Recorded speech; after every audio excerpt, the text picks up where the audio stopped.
పరిశుద్ధ ప్రేమ గల మా తండ్రి, కృప గల మా దేవ, బంగారు పాదములు కొన్న స్తుతులు స్తోత్రాలు చెల్లించుకొచ్చినాం. ఇప్పటి వరకు పాటలో మీరు మమ్మల్ని నడిపించిన విధానమును బట్టి మీకు వందనాలు, స్తుతులు స్తోత్రాలు. నాయనా, దినములు గడిచిన సంవత్సరాలన్నీ దొర్లిన మా ఏడ నీదు ప్రేమ నిత్యము నూతనమే. అవును ప్రభా, శాశ్వతమైన ప్రేమతో నిన్ను ప్రేమించుచున్నారు గనుక విడవక నీడల కృప చూపుచున్నాను సెలవుచ్చిన దేవా. అనుదినము అనుక్షణము ప్రతి సంవత్సరము మా జీవితంలో మా మీద మీరు కనపరుస్తున్న శాశ్వతమైన ప్రేమను బట్టి మీకు వందనాలు, స్తుతులు స్తోత్ర. అనుదినము నీడల ఆయనకు నూతనముగా వాత్సల్యత పుట్టుచున్న సెలవుచ్చిన దేవా. అయ్యా, మా మీద మీకు కనపరుస్తున్న ఏడతగని వాత్సల్యతను బట్టి మీకు వందనాలు, స్తుతులు స్తోత్ర. అయ్యా, ఈ దినము జరగవలసిన ఆరాధన అంతట్లో తోడుగునండి. పాటలను మీరు తోడుగున్నారు.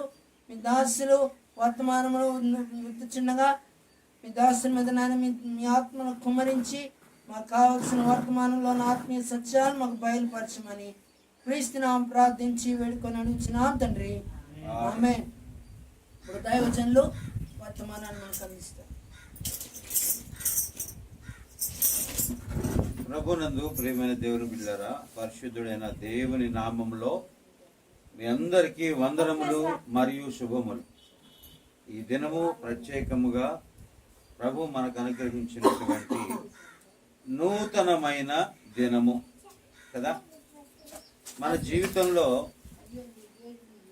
మరి ఎన్ని సంవత్సరాలు, ఎంత ఎన్ని వారాలు, ఎన్ని రోజులు, ఎన్ని గంటలు, దానికి ముందు ఎన్ని సెకండ్లు, తర్వాత ఎన్ని నిమిషాలు, తర్వాత ఎన్ని గంటలు, ఎన్ని రోజులు, ఎన్ని వారాలు, ఎన్ని నెలలు, ఎన్ని సంవత్సరాలు. ఇది ఒక కొలమాన పద్ధతి ప్రభువు మనకు అనుగ్రహించినటువంటిది. దయచేసి గమనించండి. ఇక్కడకు మనము పరిశుద్ధుడైన దేవుని స్తుతించి ఘనపరిచి మహిమపరచటానికి మనకు అనుగ్రహించినటువంటి గొప్ప భాగ్యముగా ఎంచి ఈ దినమున మనము నూతన సంవత్సరము అనగా జనవరి 1, 2025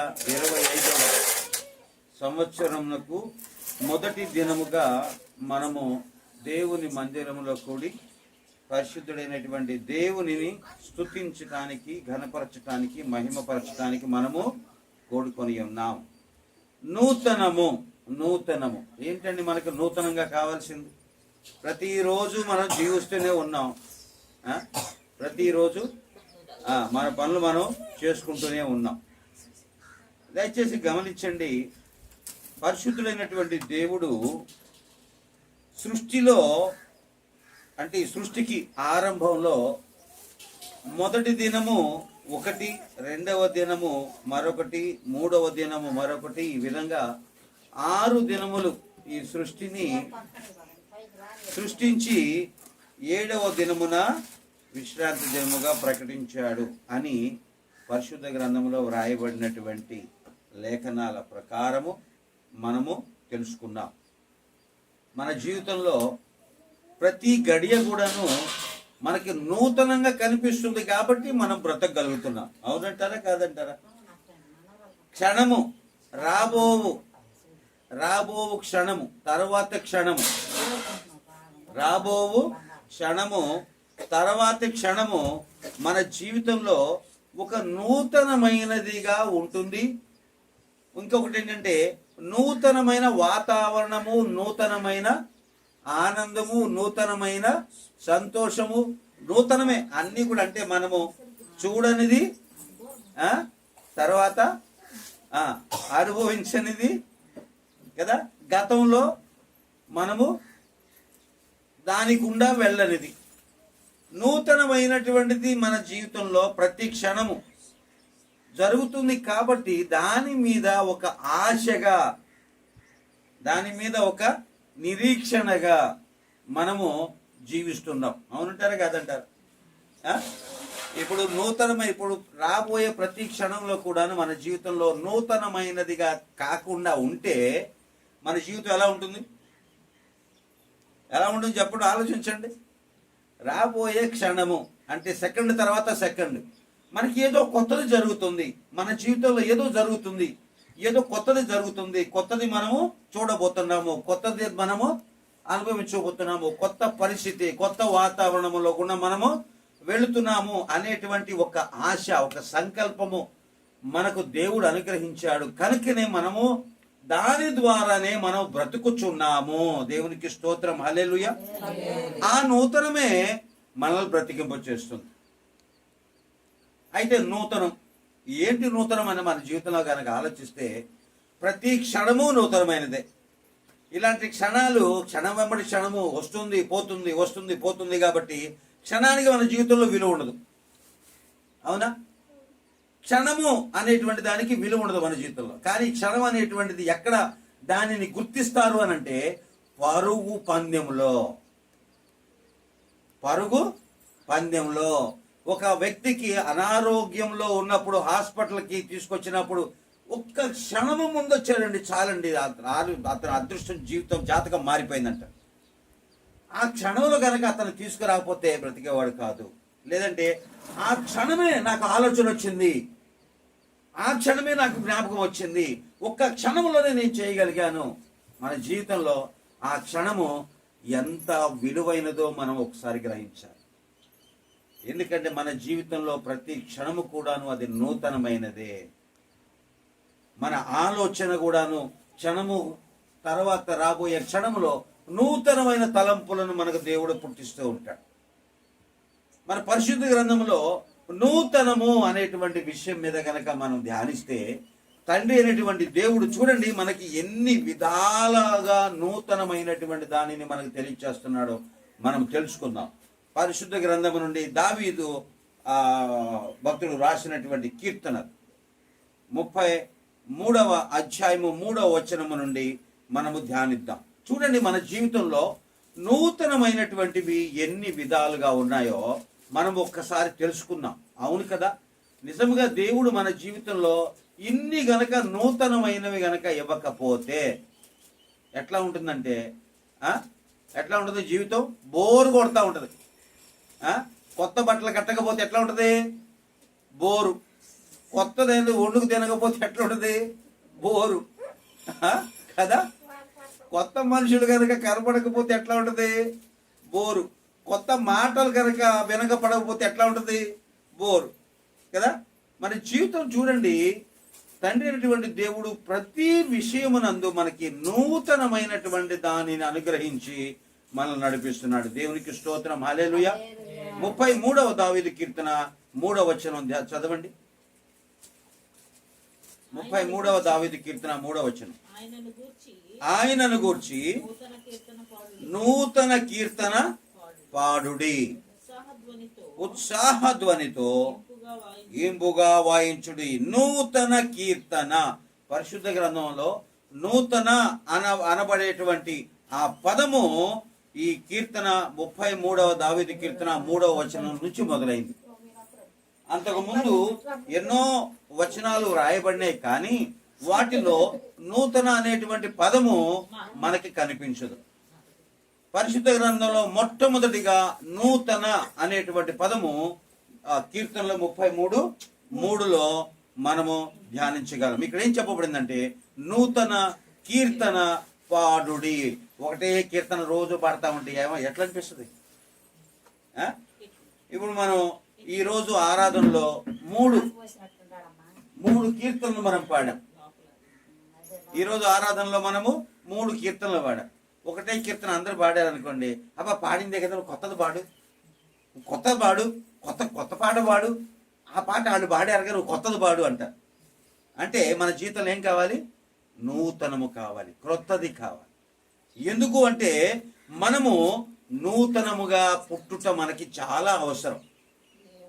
అటువంటి గొప్ప భాగ్యమును దేవుడు ఎందుకు ఇచ్చాడు అంటే, పాత దాంట్లో గడిచినటువంటి దాంట్లో మనము నడవకూడని నడవడిక ఏదైనా ఉన్నట్లయితే, మనము చేయవలసినటువంటి పనులకు కాకుండా చేయకూడనటువంటి పనులు గనక చేసినట్లయితే, దాని నుంచి తండ్రి అయినటువంటి దేవుడు మనకి విముక్తిని కలిగించడానికి నూతనమైనటువంటి దానిని ఏర్పాటు చేశాడు. దేవునికి స్తోత్రం. హల్లెలూయా, హల్లెలూయా. చూడండి 51వ దావీదు కీర్తన 10వ వచనం చదవండి. 51వ దావీదు కీర్తన 10వ వచనం. నూతనమైనటువంటిది మనకు దేవుడు కలుగు చేసినప్పుడు మనలో ఒక నిరీక్షణ కలుగుతుంది. నూతనమైనటువంటిది కనుక లేకపోతే మన జీవితంలో మనకు నిరీక్షణ ఉండదు. అందుకనే పాత హృదయమును తొలగించి నీకు నూతన హృదయమును నేను కలుగ చేస్తాను. అప్పుడు మనిషికి ఒక నిరీక్షణ అనేటువంటిది పుడుతుంది. నా జీవితంలో ఇంతకంటే ఇంకా ఏమి జరగదు. అక్కడ ఏముంటుందంటే నిస్పృహ, నిరాశ. లేదు, నేను నీ జీవితంలో నూతనమైనటువంటి క్రియను జరిగించబోతున్నాను అన్నప్పుడు మనకి ఒక ఏం కలుగుతుందంటే ఒక నిరీక్షణ, ఒక ఆశ అనేటువంటిది మనకి కలుగుతుంది. అదే తండ్రి అయినటువంటి దేవుడి యొక్క అద్భుతమైన కార్యము. చదవండి 51వ దావీదు కీర్తన 10వ వచనం. దేవా నా యందు శుద్ధ హృదయమును కలుగు చేయము, నా అంతరంగములో స్థిరమైన మనస్సును నూతనముగా పుట్టించుము. అంటే స్థిరమైన మనస్సు నూతనముగా పుట్టించుము అంటే అర్థం ఏంటి? అస్థిరత్వమైనటువంటి మనస్సు ఉన్నది, స్థిరమైనటువంటి మనస్సు లేదు. కాబట్టి ఇప్పుడు నా అంతరంగంలో స్థిరమైన మనస్సును నూతనముగా పుట్టించు, అప్పుడు నేను నీ యందు నిలబడగలుగుతాను. స్థిరమైన మనస్సు నాకు లేదు, అందువల్ల నేను పడిపోతున్నాను. అందువల్ల నా జీవితంలో నాకు నూతనముగా నా అంతరంగంలో స్థిరమైన మనస్సును నూతనముగా ఎందుకు నూతనముగా పుట్టించాలి అంటే అస్థిరత్వముగా ఉన్నది కాబట్టి, స్థిరత్వము లేనందువలన, నిలకడగా లేనందువలన నాకేం కావాలి? ఇప్పుడు నూతనమైనటువంటిది, నన్ను నిలబెట్టేటువంటిది, నాకు యోగ్యమైనటువంటిది, ఇంతకు ముందు కంటే ఇప్పుడు నన్ను బలపరిచేటువంటిది, నన్ను స్థిరపరిచేటువంటిది. గతమంతయు ఏంటంట? అస్థిరత్వము. రాబోయేటువంటిది నూతనమైనది ఏంటి? స్థిరత్వము. అదే తండ్రి అయినటువంటి దేవుడు మనకు అనుగ్రహించినది. అందుకనే ఒక వ్యభిచారంలో పట్టబడినటువంటి స్త్రీతో యేసు ప్రభు వారు చెప్పిన మాట ఏంటంటే, ఇకను పాపము చేయకము. చూసారా ఎంత గొప్ప జ్ఞానముతో నింపబడినటువంటి మాటలు యేసు ప్రభు వారు పలికారు. ఇకను పాపము చేయకము అంటే అజ్ఞానమైనటువంటి మనస్సు, స్థిరత్వము లేనటువంటి మనస్సు, నిలకడ లేనటువంటి మనస్సు, నిరీక్షణ లేనటువంటి మనస్సుగా తండ్రి అయినటువంటి దేవుడు చేసినటువంటి అద్భుత కార్యముల ద్వారా మనము గ్రహించుకోవాలి. స్థిరమైనటువంటి మనస్సును పుట్టించుము. చూడండి మళ్ళా 104వ దావీదు కీర్తన 30వ వచనం. 104వ దావీదు కీర్తన. నీవు నీ ఊపిరి విడువగా అవి సృజింపబడును, అట్లు నీవు భూతలమును నూతన పరచుచున్నావు. చూడండి, మన జీవితంలో దేవుడు మన జీవితంలోనే కాక తండ్రి అయినటువంటి దేవుడు మనకు కావలసినటువంటి వనరులను మనకు దయచేయటానికి, మనల్ని బ్రతికింప చేయటానికి ఈ ప్రతి సంవత్సరం కూడాను వర్షాలను కురిపిస్తూనే ఉంటాడు. ప్రతి సంవత్సరం కూడాను మనకి ఆహారాన్ని దయచేస్తూనే ఉంటాడు. అవి మన జీవితంలో నూతనమైనవి. నూతన తొలకరి జల్లు, నూతనముగా వర్షమును పుట్టించుట, నూతనముగా ఆహారమును దయచేయుట. మన జీవితంలో నూతనమైనటువంటిది కనుక లేకపోతే ఈ దినములు గడవవు, మన జీవితము మార్చబడదు.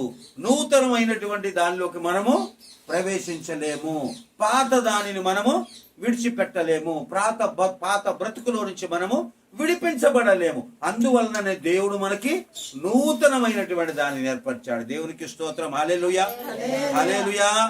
తండ్రి అయినటువంటి దేవుడు నిజముగా ఎంత గొప్ప కార్యాలు జరిగించారంటే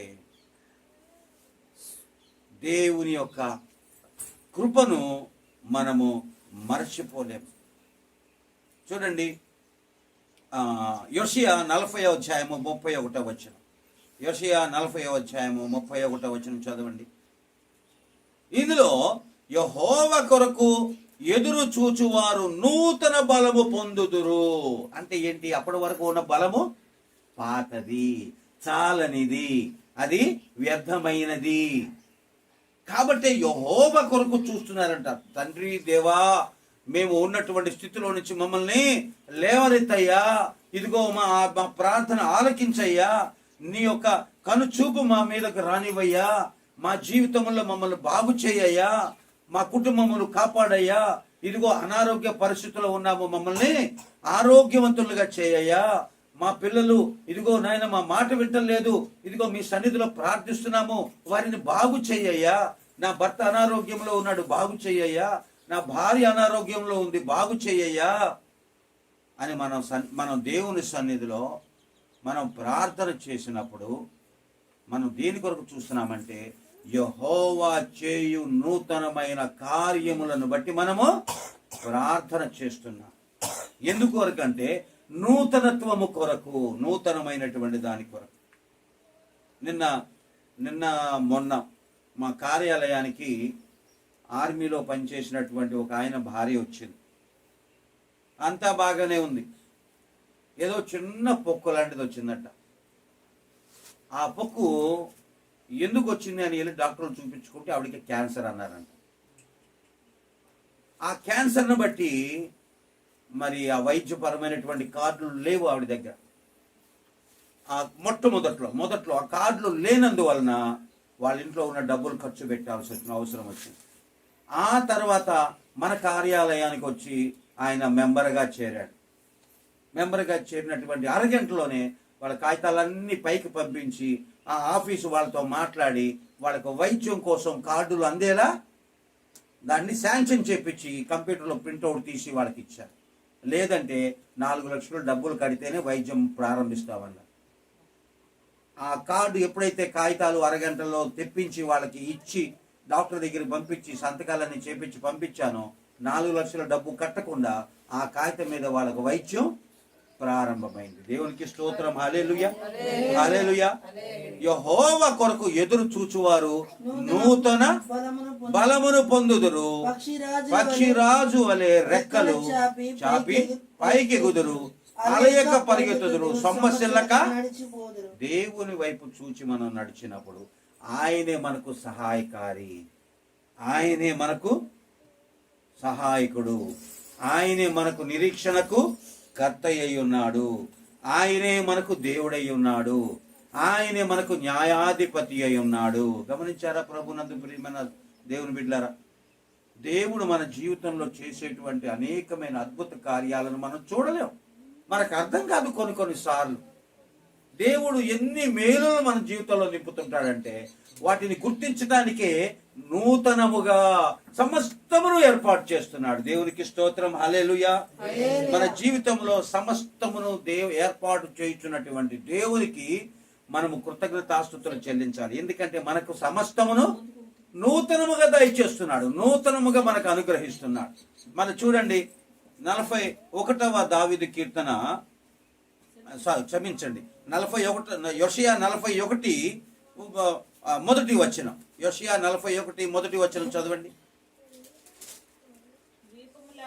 ద్వీపములారా నా ఎదుట మౌనముగా ఉండుడి, జనములారా నూతన బలము పొందుడి. వారు నా సన్నిధికి వచ్చి మాటలాడవలెను, వ్యాజ్యము తీర్చుకొనుటకు మనము కూడుకుందము రండి. ద్వీపములారా నా ఎదుట మౌనముగా ఉండుడి, జనములారా నూతన బలము పొందుడి. ఎందుకు? అప్పటి వరకు బలం లేదా? నూతనమైన బలము ఎందుకు అవసరమా? దేని నిమిత్తం అవసరం? తన ప్రవర్తన అంతటిలో నీతిని జరిగించు వానికి తూర్పు నుండి రేపి పిలిచిన వాడెవడు? ఆయన అతనికి జనములను అప్పగించుచున్నాడు, రాజులను లోపరుచుచున్నాడు. ధూళి వలె వారిని అతని ఖడ్గమునకు అప్పగించుచున్నాడు. ఎగిరిపోవు పొట్టు వలె అతని వింటికి వారిని అప్పగింపబోచున్నాడు. రండి, నూతన బలము పొందుదము రండి. ఎందుకంటే అప్పటి వరకు ఉన్నటువంటి పరిస్థితులలో వారికి ఏమి లేదు? జయము లేదు, ఆనందము లేదు, సంతోషము లేదు. ఎందుకంటే వారు దేవుని విడిచి ఉన్నారు కాబట్టి. గమనించండి ప్రభువునందు దేవుని బిడ్డలారా, మన జీవితంలో మనం ప్రార్థించకపోయినా, మనము దేవుణ్ణి అడగకపోయినా దేవుడు మనకు అనుగ్రహిస్తున్నాడు అని అంటే అనుగ్రహించేటువంటి ఆ సృష్టికర్తను మనం మర్చిపోయాం. మన జీవితంలో దేవుడిని స్తుతించకపోయినా, ప్రార్థించకపోయినా దేవుడు ఏర్పరిచినటువంటి ఆ క్రమమును బట్టి మనం అన్నిటినీ పొందుకుంటున్నాం. కానీ మన జీవితంలో నూతనముగా అనుగ్రహించేటువంటి సృష్టికర్తను మనం మర్చిపోయి తిరుగుతున్నాం. అందుకనే సజీవుడైనటువంటి దేవుడు మన మధ్యలోకి క్రీస్తు ప్రభు రూపంలో రావాల్సినటువంటి అవసరం వచ్చింది. దేవుణ్ణి మరచి మనము ఏం చేస్తున్నామో మన సొంత ఇష్టాలుగా తిరుగుతున్నాం. అందుకనే మన నూతనమైన కార్యములను జరిగించు దేవుడు మన మధ్యలో ఉన్నాడు కాబట్టి మనము జీవించుచున్నాం. చూడండి, ఇర్మియా 31వ అధ్యాయము 22వ వచనం.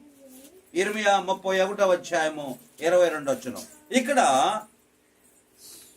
దేవుడు చేసేటువంటి నూతనమైన కార్యములు గనక వారు చూడకపోతే వారిలో విశ్వాసము రాలేదు. దేవుడు చేస్తున్నటువంటి అద్భుతమైన కార్యములు, నూతనమైన కార్యములను వారు చూచుచున్నారు కాబట్టి వారిలో ఏమొచ్చింది? ఒక విశ్వాసము కలిగింది. 31 ఇర్మియా 22వ వచనం.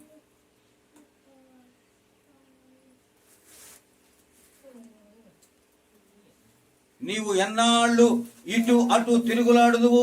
విశ్వాసఘాతకులారా, యెహోవా నీ దేశములో నూతనమైన కార్యములను జరిగించుచున్నాడు.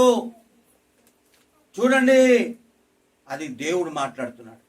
విశ్వాసఘాతకులారా అంటే విశ్వాసము లేని వారులారా, నేను మిమ్మల్ని ఎంతగా ప్రేమించి మీ జీవితంలో ఎంతగా మిమ్మల్ని ఆశీర్వదించి మీకు జ్ఞానమునిచ్చి మీకు ఆదరణనిచ్చి నేను మిమ్మల్ని పెంచి పోషిస్తున్నాను. కానీ నేను చేస్తున్నటువంటి అద్భుతమైన కార్యములను బట్టి మీ జీవితంలో సుఖిస్తూ, సంతోషిస్తూ, తాగుతూ, ఆనందిస్తూ నేను ఏర్పరిచినటువంటి ఆజ్ఞలను వ్యతిరేకించి విశ్వాసము లేనటువంటి వారి వలె మీరు నన్ను బాధ పెడుతున్నారు. విశ్వాసఘాతకులారా అని దేవుడు పిలుస్తున్నప్పుడు మన జీవితంలో నూతనమైనది ఏంటో తెలుసా? విశ్వాసఘాతుకమైనటువంటి ఆ చర్యలను విడిచి గడిచిన సంవత్సరంలో దేవుడు మనకు చేసినటువంటి మేలులన్నిటినీ జ్ఞాపకం చేసుకొని దేవునికి ఇష్టునిగా మారి నూతనమైనటువంటి హృదయమును దేవుని వాక్యము ద్వారా సంపాదించుకొని విశ్వాసఘాతకులారా అన్నటువంటి ఆ మాటను బట్టి మనము విశ్వాసముతో నింపబడిన వారలారా అని దేవుడు మనల్ని పిలిచేలా మనము మన జీవితమును దేవుని వైపు మార్చుకొని మనం జీవించడం నేర్చుకోవటానికి, ప్రారంభించడానికి దేవుడు మనకిచ్చినటువంటి ఒక నూతనమైనటువంటి దినముగా మనము దీనిని గుర్తించినట్లయితే అప్పుడు దేవుని చెంతకు మనము చేరతాం. క్రిస్మస్ అనగా క్రీస్తు ఆరాధన. పరిశుద్ధుడైనటువంటి దేవునిని పరిశుద్ధమైనటువంటి హృదయముతో ఆరాధించేటువంటి ఆ దినమే క్రిస్మస్. గమనించారా? ఇప్పుడు మనకు నూతన దినమును అనుగ్రహించిన దేవా మీకే మా వందనములు, మీకే మా స్తుతులు అని పాట పాడతాం. నూతన దినాన్ని ప్రభు మనకు అనుగ్రహించాడు. ప్రభు కోరుకుంటుంది ఏంటో తెలుసా? ఆ నూతన దినమున మన హృదయంలో నూతన హృదయమును పుట్టిస్తాను అంటున్నాడు. దానికి ఏం చేయాలి అంటే మన హృదయమును ప్రభువుకి అప్పచెప్పాలి.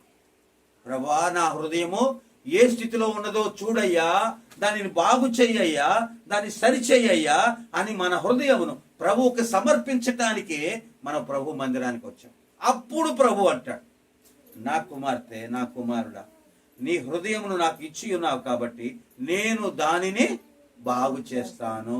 దేవునికి స్తోత్రం. హల్లెలూయా, హల్లెలూయా. అదేనండి ప్రభు మాట్లాడుతుంది మనతోటి. ప్రభు మాట్లాడుతుంది మనతో అంతే.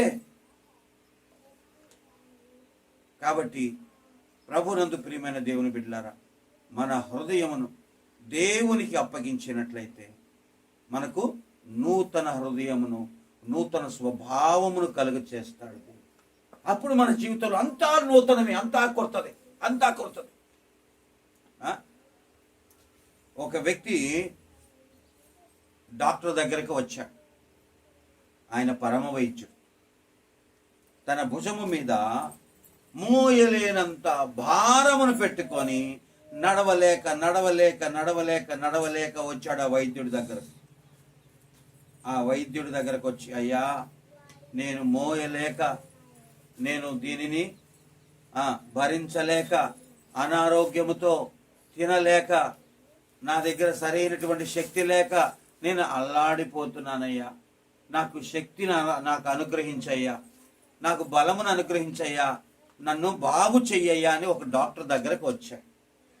డాక్టర్ చూసి, ఈ బరువుని దించుకొని నడవచ్చు కదా, ఈ బరువుని ఎందుకు నీ భుజం మీద అలాగే పెట్టుకొని నువ్వు తిరుగుతున్నావు అన్నప్పుడు, అయ్యా ఈ బరువు నన్ను వదిలిపెట్టట్లే, ఈ బరువు దిగనంటుంది, ఈ బరువుని నాకు దించడానికే, ఈ బరువుని దించేటువంటి మార్గం చెప్పయ్యా అని అన్నాడు. అప్పుడు ఆ డాక్టర్ గారు అన్నారట, అయ్యా ఈ బరువుని నీవు దించలేకపోతున్నావు అని అంటే, నీవు దించలేని ఈ బరువునికి నేను కూడాను ఏమీ చేయలేను అని అన్నాడు. మరి ఏం చేయాలి అంటే, ఈ బరువు దించాలంటే నీ అంతటికి నీవే ప్రయాసపడాలి. నేను వైద్యుడను, నీకు వైద్యం చేయగలను, కానీ నీ భుజము మీద ఉన్నటువంటి ఈ బరువుని దించాలి అనంటే అది నా వల్ల కాదు. కానీ నిన్ను సృష్టించినటువంటి సృష్టికర్తని నీవు ఆరాధించు. అప్పుడు నీ వీపు మీద ఉన్నటువంటి భారాన్ని దేవుడు తొలగిస్తాడు. నేను ఏం చేయాలి అంటే, దేవుని వాక్యాన్ని ధ్యానించు, వాక్య ప్రకారము జీవితాన్ని కొనసాగించు. అప్పుడు నీ జీవితంలో నూతనమైనటువంటి దానిని దేవుడు అనుగ్రహిస్తాడు అని చెప్పాడు. వెళ్ళిపోయాడు. వెళ్ళిపోయి కొంతకాలం ఏందో చెప్పాడు, డాక్టర్ సరిగ్గా చెప్పలేదు అనుకున్నాడు. తర్వాత నెల రోజుల తర్వాత డాక్టర్ మాటలు జ్ఞాపకం వచ్చింది. ఈ డాక్టరే చెయ్యలేనిది మరి ఆ దేవుడి దగ్గరికి వెళ్ళి ఆ దేవుడిని అడగమని అన్నాడు కదా, నేను ప్రార్థన చేస్తాను అన్నప్పుడు తను దేవుని వైపు తిరగటం మొదలుపెట్టాడు. దేవుని వాక్యాన్ని ధ్యానించడం మొదలుపెట్టాడు. దేవుని ఆజ్ఞలను జ్ఞాపకం చేసుకున్నాడు. నడవకూడని మార్గంలో తను నడిచినటువంటి మార్గాలలో నుంచి తను బయటికి రావడం మొదలుపెట్టాడు. దేవుడు చెయ్యకూడదు అని పనులు చేయడం మానివేశాడు. నా ఆజ్ఞలను వెంబడించమని చెప్పిన వాటిని ఆజ్ఞలను అనుసరించడం మొదలుపెట్టాడు.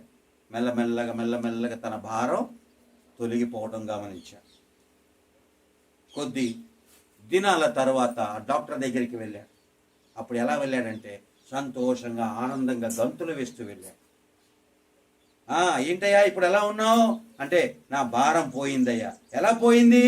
దేవుని మాటలు చొప్పున నన్ను నేను సరి చేసుకున్నాను, దిద్దుకున్నాను. అప్పుడు నా ఈ భారం మొత్తం పోయి దేవుడు నాకు తేలికతనాన్ని ఇచ్చాడు. గమనించండి ప్రభునందు దేవుని బిడ్డలారా, మనుషులు కొంతవరకు చేయగలరు, కానీ మనుషులు చేయలేని వాటిని సజీవుడైనటువంటి దేవుడు జరిగిస్తాడు. దేవునికి సమస్తము సాధ్యం. అదే మన జీవితంలో నూతనమైనటువంటి కార్యములు. మనకు తెలియదు మన జీవితంలో నూతన కార్యాలు కావాలి.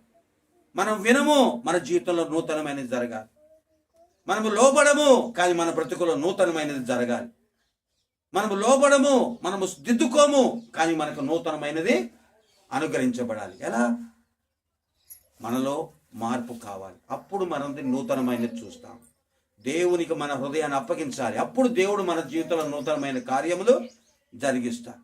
చూడండి, హెచ్కేలు 18వ అధ్యాయం 31వ వచనం. హెచ్కేలు 18వ అధ్యాయం 31వ వచనం. దేవుడు ఏమంటున్నాడంటే, నీవు అతిక్రమములను విడిచిపెట్టాలి. నీవు దేవుని నువ్వు ప్రార్థిస్తున్నావే, కానీ అతిక్రమమును విడిచిపెట్టట్లేదు. నీ ప్రవర్తనను దేవునికి ఇష్టమైనదిగా నువ్వు దిద్దుకోవట్లేదు.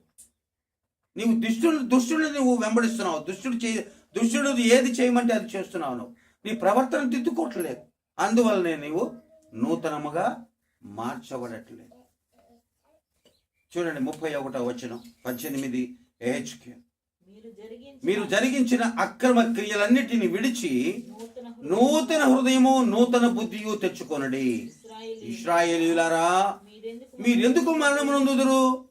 ఇదే ప్రభువు యెహోవా వాక్కు. మరణమునందు వాడు మరణమునందుటను బట్టి నేను సంతోషించువాడను కావున మీరు మనస్సు త్రిప్పుకొనుడి, అప్పుడు మీరు బ్రతుకుదురు. ఇదే యెహోవా వాక్కు. దేవునికి స్తోత్రం. హల్లెలూయా. ప్రభు ఏమంటాడంటే, నీవు మరణించడం వల్ల నాకు సంతోషం లేదు, నాకు ఇంకా బాధ, ఇంకా దిగులు, ఇంకా దుఃఖము. నేను నీకు అనుగ్రహించినటువంటి దానిని నువ్వు కాపాడుకోలేకపోతున్నావు. అందువలన నీవు దుఃఖిస్తున్నావు, అందువలన నువ్వు బాధపడుతున్నావు. నీకు ఏం కావాలి? నూతన హృదయము కావాలి, నూతన బుద్ధి కావాలి. కాబట్టి అది తెచ్చుకో. నీ అతిక్రమములను విడిచిపెట్టు. అప్పుడు నేను నీకు నూతనమైన మనస్సును, నూతన బుద్ధిని నేను నీకు అనుగ్రహిస్తానని తండ్రి అయినటువంటి దేవుడు మాట్లాడుతున్నాడు. ఇది మనుషులు గ్రహించగలుగుతారా? ఏంటి నా అతిక్రమం? ఏంటి నా బుద్ధి? ఏంటి నేను ఏమి చేయాలి? ఎలా మాట్లాడాలి? నేను ఆలోచించవలసినటువంటి విధానం ఏంటి అనేటువంటిది చాలా మందికి అర్థం కాదు. సరైనటువంటి డిసిజన్, సరైనటువంటి నిర్ణయాన్ని చాలా మంది తీసుకోలేరు. అది తన అజ్ఞానము. అలాంటప్పుడు సరైనటువంటి నిర్ణయము, సరైనటువంటి ఆలోచన వారికి రానప్పుడు, దేవుని సన్నిధిలోకి వచ్చినప్పుడు, దేవుడు వాక్యము ద్వారా వారితో మాట్లాడినప్పుడు వారిలో ఏం కలుగుతుంది? జ్ఞానము కలుగుతుంది. దేవునికి స్తోత్రం. హల్లెలూయా. ఆ దేవుడు మాట్లాడినటువంటి మాటల ద్వారా వారికి జ్ఞానము అనుగ్రహించబడినప్పుడు అప్పుడు వారికి ఏం కలుగుతుంది? నూతన జీవము కలుగుతుంది వారి జీవితాలు. అపోస్తలుడైన పౌలు గారు అంటాడు, ఒకప్పుడు నేను హింసకుడును, దూషకుడును, కానీ ఇప్పుడైతే నేను దేవుని యందు మార్చబడిన వాడను, దేవునిలో జీవిస్తున్నవాడు. గమనించండి ప్రభువున దేవుని బిడ్డలారా. చూడండి, చివరిగా దేవుని వాక్యమును ధ్యానించుకుందాం. రోమీలకు రాసిన పత్రిక 6వ అధ్యాయము 4వ వచనం. రోమీలకు రాసిన పత్రిక 6వ అధ్యాయము 4వ వచనం.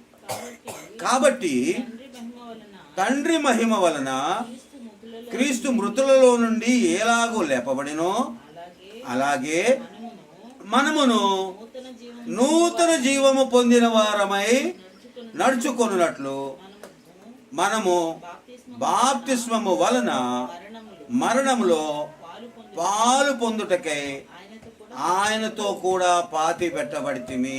దేవునికి స్తోత్రం. హల్లెలూయా, హల్లెలూయా. ఇది మన జీవితంలో జరగబోయేటువంటి ఒక ఘట్టములో మైనను ఇది మన మనుషులము శరీరానుసారముగా మనం పుట్టాము కాబట్టి ప్రతి ఒక్కరి జీవితంలో ఇది జరగవలెనని ఆ విధముగా రాయబడి ఉన్నది. కాబట్టి మన గురి ఏమై ఉన్నది, మనము ఏమి పొందుకోవాలి, మనము ఏ విధంగా నడవాలి, మనము చివరకు దేనికి సాదృశ్యముగా మనము మిగిలిపోతాము. మనం ఇంకోసారి చదవండి. కాబట్టి తండ్రి మహిమ వలన క్రీస్తు మృతులలో నుండి ఎలాగో లేపబడెనో అలాగునే మనమును నూతన జీవము పొందిన వారమై నడుచుకొనున్నట్లు. ఇంకేం కావాలండి మన జీవితంలో?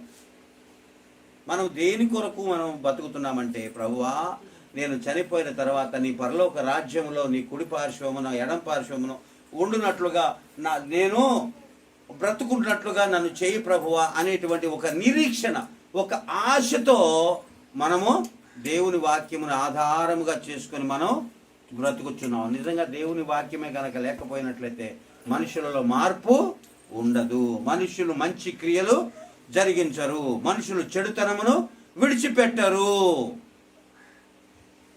అందుకే చివరిగా రోమీలు రాసిన పత్రిక 12వ అధ్యాయం 2వ వచనం. రోమీలకు రాసిన పత్రిక 12వ అధ్యాయము 2వ వచనం.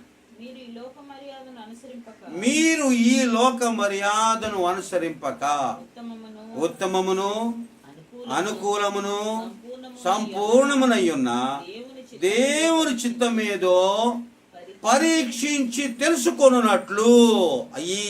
ఈ మాట మనుషులుగా పుట్టినటువంటి ప్రతి వారు వినాలి.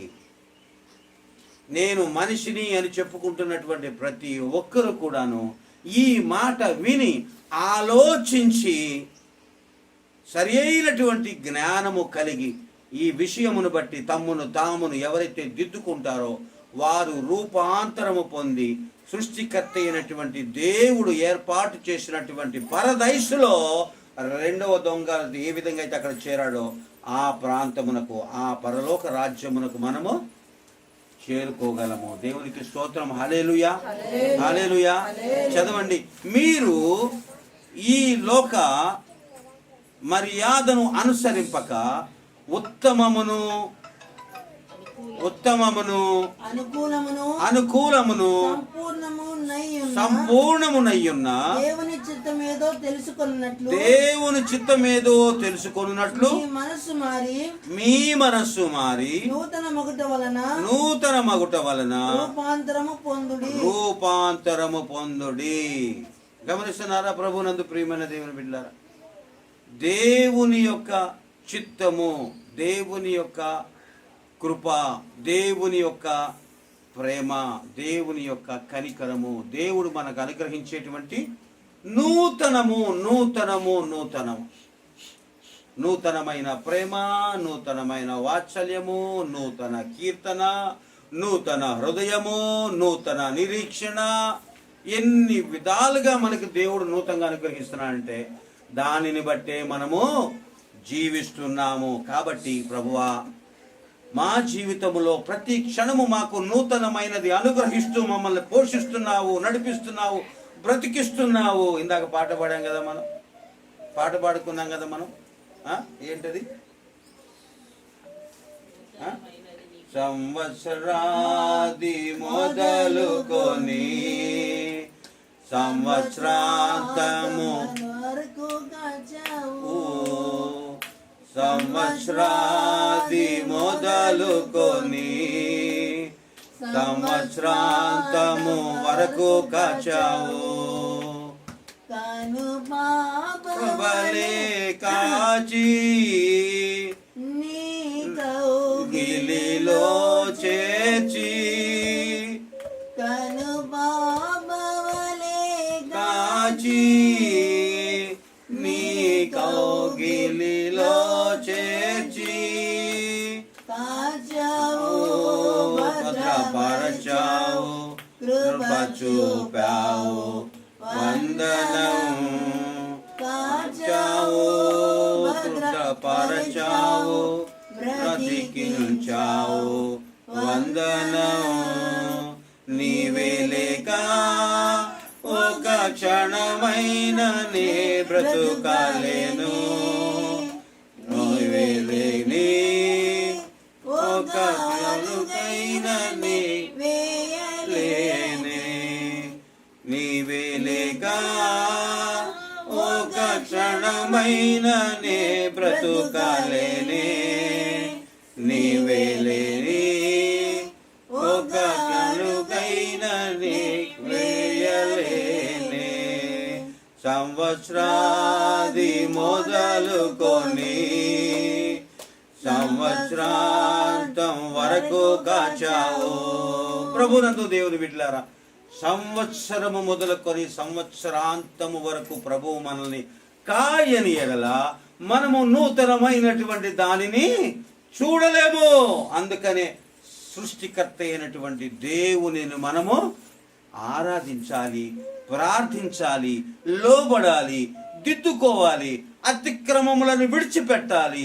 అప్పుడు దేవుడు మనకు అనుగ్రహించేటువంటి ప్రతి నూతనమైనటువంటి దానిని బట్టి మనము జీవిస్తాము. దేవునికి స్తోత్రం. హల్లెలూయా, హల్లెలూయా. దేవుడు తన వాక్యమును దీవించునుగాక. అందరూ తల వంచండి, ప్రార్థన చేసుకుందాం. పరిశుద్ధుడైన తండ్రి, కృప కలిగిన దేవా, ఈ పరిశుద్ధ నామమును బట్టి వందనాలు, స్తోత్రం. సంవత్సరాది మొదలుకొని సంవత్సరాంతము వరకు మమ్మల్ని కాచి కాపాడుతూ మమ్మల్ని నడిపించిన మా దేవా మీకు వందనాలు, స్తోత్రాలు నాయన. అతిక్రమములను విడిచిపెట్టి మిమ్మల్ని వెంబడించమని సెలవిచ్చాం. చెడును విడిచిపెట్టి మీ వైపు తిరగమని మీరు సెలవిచ్చాం. మరలా చెడుగును నాయన వెంబడించకుండా మీ వైపు చూచి నడవమని మాకు బాధ్యతలను ఇచ్చాం, జ్ఞానమును ఇచ్చాం. మాట్లాడుతున్నావు, మీకు వందనాలు, స్తోత్రాలయ్యా. మా తండ్రి, మా ప్రభువా, ఇదిగో నాయన ఈ దినమున మీరు మాకు అనుగ్రహించినటువంటి నూతన సంవత్సరమును బట్టి మీకు వందనాలు, స్తోత్రాలు చెల్లిస్తున్నాం నాయన. మీ సన్నిధిలో మేము కూడుకొని ఉండగా మీ వాక్యము ద్వారా మీరు మాతో మాట్లాడారు. నూతనమైన హృదయములు కలుగ చేస్తానన్నారు, నూతన ఆలోచనలు కలుగ చేస్తానన్నారు, నూతన తలంపులను దయచేస్తానన్నారు. మా ప్రభువా, మా దేవా, ఇదిగో నాయన మీరు మమ్మల్ని ఎంతగానో మిక్కిలిగా ప్రేమించి మీరు మాకు అనుగ్రహించినటువంటి మీ జీవపు వాక్యమును బట్టి మీకు వందనాలు, స్తోత్రాలు నాయన. ఈ గ్రామమును ఆదరించండి, దేశమును ఆదరించండి, ప్రపంచమును ఆదరించమని మీ సన్నిధిలో ప్రార్థిస్తున్నాము నాయన. మా ఎడల ఎంత మిక్కిలి ప్రేమ కలిగి ఉన్నారయ్యా. దుష్టుని నుంచి దూరముగా పారిపోమ్మని మీరు మీ వాక్యం ద్వారా సెలవిచ్చారు. అవును నాయన, మేము నశించిపోకూడదని మీరు మీ వాక్యము ద్వారా మాతో మాట్లాడుచున్నందుకు వందనాలు. ఒకడు తన ప్రాణమును పోగొట్టుకునే ఎడల నాకు సంతోషమా అని కూడా మీరు ప్రశ్నిస్తున్నారు. తన బ్రతుకును దిద్దుకొని నా వైపు తిరిగిన ఎడల నేను అతనికి జీవమునిస్తాను, అతనికి నూతనమైనటువంటి హృదయమునిస్తాను, నూతనముగా తనని బ్రతికిస్తాను అని మీరు సెలవిస్తున్నందుకు మీకు వందనాలు, స్తోత్రం. అవును ప్రభువా, మా జీవితంలో మీరు అనుగ్రహించేటువంటి ప్రతి నూతనమైన క్షణము, నూతనమైన గడియ, నూతనమైన వారము, నూతనమైన నెల, నూతనమైన సంవత్సరము మా జీవితంలో ఎంతో ప్రాముఖ్యమైనదని తెలుసుకునేలాగున ఈ దినమున నాయన మీరు మాతో మాట్లాడిన ప్రతి మాటను బట్టి మీకు వందనాలు, స్తోత్రం. మేమైతే జ్ఞానము లేని వారము నాయన, కానీ మీ వాక్యము ద్వారా మాకు జ్ఞానమును అనుగ్రహించి మమ్మల్ని జ్ఞానులుగా చేసి ఉత్తమమైనటువంటి దానిని తెలుసుకొని మీ వైపు తిరిగి జీవించటానికి మరొక అవకాశమును మీరు మాకు అనుగ్రహించినందుకు ప్రభువా మీకు వెలకట్టలేని స్తోత్రములు చెల్లిస్తున్నాం, లెక్కలేని స్తోత్రములు మీకు చెల్లించున్నాం. ఘనత, మహిమ, ప్రభావములు సమస్తమును మీకే చెల్లిస్తున్నాము నాయన. ఈ సమయంలో మీరు మా మధ్య ఉండి మాతో మాట్లాడినందుకు మీకు వందనాలు, స్తోత్రాలు చెల్లిస్తూ నజరేయుడును ప్రియ కుమారుడునైన యేసు క్రీస్తు వారి పరిశుద్ధ నామములో వేడుకొని అడిగి ప్రార్థిస్తున్నాము తండ్రి. ఆమేన్, ఆమేన్, ఆమేన్, ఆమేన్. అందరికీ వందనాలు. పరిశుద్ధుడైనటువంటి దేవునికి ఘనత, మహిమ, ప్రభావములు చెల్లునుగాక. హల్లెలూయా, హల్లెలూయా, హల్లెలూయా. అందరికీ నూతన సంవత్సర శుభాకాంక్షలు.